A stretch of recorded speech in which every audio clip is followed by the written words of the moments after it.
Am I the only one slightly concerned about the fact that not only did Fanf for the Win point out that by shortening his name to FFF, which is the sixth letter of the alphabet, that gives us 666, and the first letter of my name begins with F, and my name contains 6 letters, plus my favorite number is 3. Times that by the two of us, and you get 6. Another 666.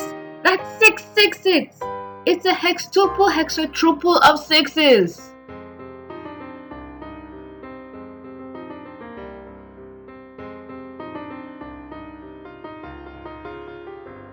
Hello everyone, what up? It's a girl named TVC coming at you with the next installment for the Story for Steven Rose Quartz Edition series.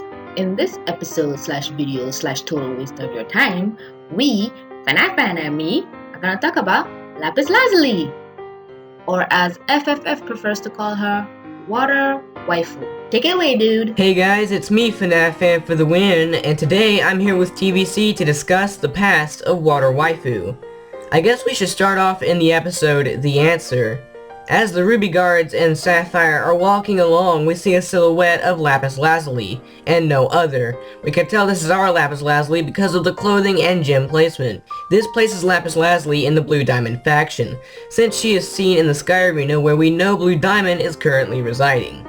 We can also tell she was a part of the Blue Diamond faction because of her clothing, which has the Blue Diamond insignia on it. Speaking of her outfit, examining it could help us determine her placement in the faction.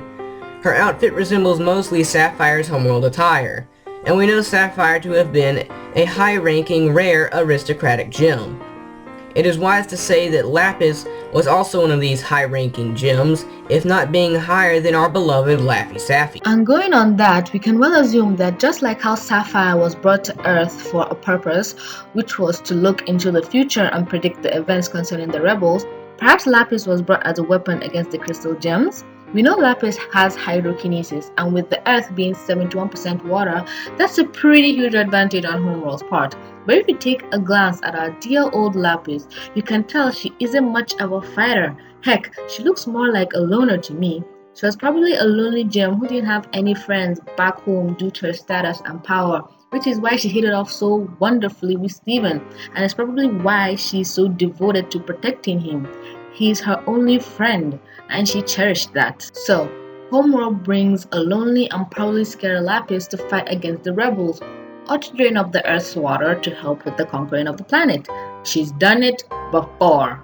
Then what? How did Lapis go from this to this?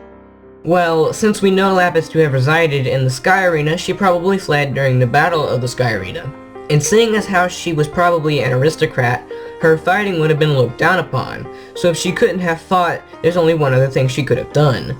As we all know, our Water Waifu possesses a pair of hydro wings that emit from her gem as her weapon, so as the Sky Arena was taken by the crystal gems, she fled and resided on Earth, waiting for another ship to take her home. But she would never get to go home, for she would be trapped in a mirror. But who exactly put her in this mirror? Now, this is the part of the theory some of you might not agree with.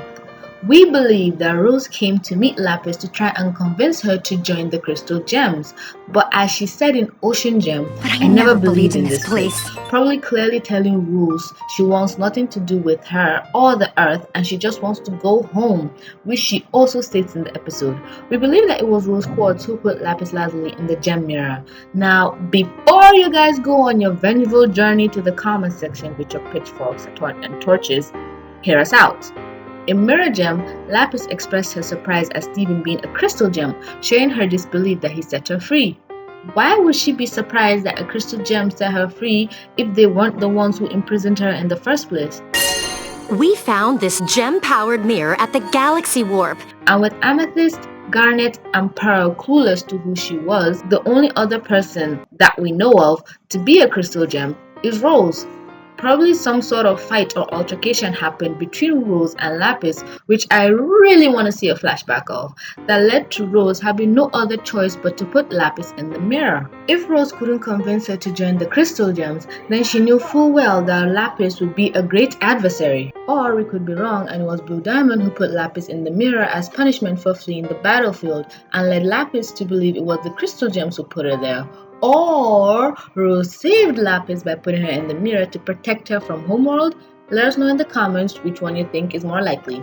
After being imprisoned in the mirror, Lapis was freed 5,000 years later by a half-gem, half-human boy named Steven. This is the part we all know, of course. Lapis takes the ocean in a failed attempt to get home. Steven heals her cracked gem. Oh wait, I forgot to mention how her gem was cracked. You all probably think that Lapis's gem was cracked in the fight that led up to her imprisonment. But by closer examination of the mirror, the cracks on her gem expand onto the mirror. When our water waifu's gemstone was placed onto the mirror, it became a part of the mirror, meaning that if it were dropped like an everyday object, it would have caused her gem to be cracked. But getting back on track, after Lapis's gem was healed, she fled home, but that was until months later she won the gems of Homeworld's return to Earth. She was assigned on a mission to Earth as Paradox informant. This of course led up to the gems taking the ship and crashing it. And after all that, Jasper, in an attempt for revenge, fused with Lapis into the unstable Malachite. And this brings us to present day. Thanks to the leaked clips of Super Watermelon Island and Barnmates, we see that Malachite was brought to her demise, and Lapis is now residing at the barn with Paradorito. This points to a possible redemption arc. And sadly, that is all the time we have for today, folks. If you really wanted to hear about our theory of Lapis's redemption arc, then go over to Fanf's channel and subscribe, because we'll be posting that video there. Also follow him on his Twitter so you can suggest videos for him to do. Thank you all so much for watching. Thank you Fanf for making this video with me.